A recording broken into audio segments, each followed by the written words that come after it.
السلام عليكم، الله يسعد مساكم يا أحبابي وأصدقائي. عدنا لكم مجددا. أحلى شيء السوالف قبل الفطور. هذا واحد أبا الذماير اللي طرى وشاخ في ربعه غصبة فعله، فعل يمينه، ما هو مشيخ، فعل يمينه شاخ في ربعه غصب، وسموها أبا الذماير. المهم هو اسمه نمر. ويا الرجال منين ما جا طريح في المجلس قام اللي موجود ينعم له لين يبح صوته وهو ينعم له.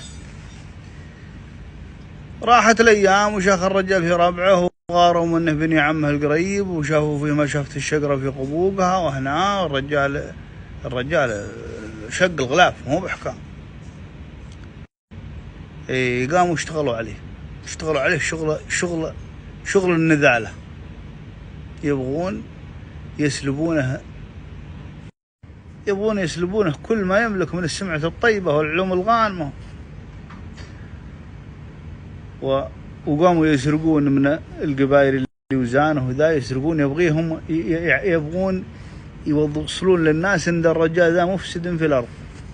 جميع علم النمحق يسوونه ويعلقونه عليه، يحطون شماعة. المهم اشتغلوا عليه لين قاموا القبائل اللي وزانه وذا، المهم انهم هدروا دمه. قالوا هذا الرجال مرة اللي بعينه يقتله مسامحينه مرة. ولا الرجال له رفيق سناف جدا ويعزه. جاءه قال له يا فلان خذ في روحك الرياجيل، اشتغلوا عليك. الرياجيل هادرين دمك وإذا الحين طق لا يقتلونك. كيف؟ قال جاك العلم، اسمع نصيحة محب. يقوم الرجال يجلى من ديرته. المهم ان الرجال قعد له 3 أيام قعد 3 أيام على طور وجهه واقتله الجوع والظما. وانا ذاك المخلوق اللي كانه مطعون في كبده يتالي تيك الشوهات في ذاك الجو اللي علي لا تشغلش آسف. ها يلا ها قد افهم آسف. المهم يقعد يحاكيها ولا ما لدت له. هي تحسب ان العود حبان وهو ما هو بخير، يبغي شيء من نقده، يبغي ياكل ولا يشرب ولا متوسده. قام يمين يسار ما لها في عين. يقوم ويدعيها بتيك الابيات. قال يا بنت جاكم ضيف جايع وعطشان، عربكم من زادكم تكرمونه، طال الطريق وصار بالحيل تعبان والجسم عجز لا تشله متونه. قالت ما في الخلا يا ضيف طابخ وعجان، ولا فيه زاد نقدمه في صحونه، انصل المراح اللي من الخير مليان واللي يضيف الله دايم يجونه. عادها في عمياه انه مشتحن، عذرة العود ما عاد العظمة بحوله. قال انا مجلى كاني الذيب سرحان، لقرب مراح البد ويذبحونه، غرر حميما عذبت فيها الازمان، مخلوق كل الناس ما يرحمونه.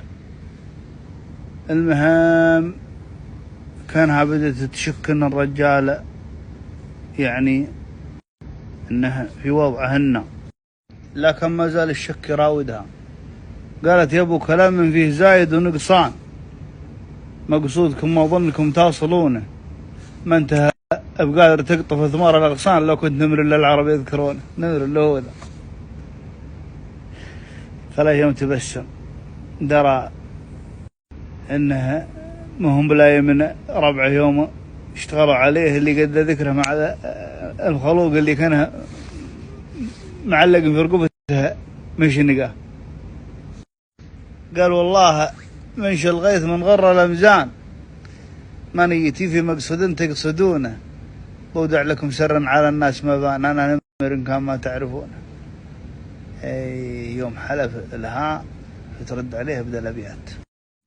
قالت دامك على ما قلت وثقت الايمان، وعطيت عهد صاحبه ما يخونه، وصلك ربي ديرته الشيخ سرحان اللي دخيله دايم يحول دون. الله يا بلا اهله في مصيبه. المهم توديه معها العرب وتهبب في ريحه ويضيفونه ويحل مشكلته الشيخ سرحان مع القبائل. المهم اخذها والظاهر آخر ظهور له أمس الظهر في جزر المالديف. تحياتي لكم.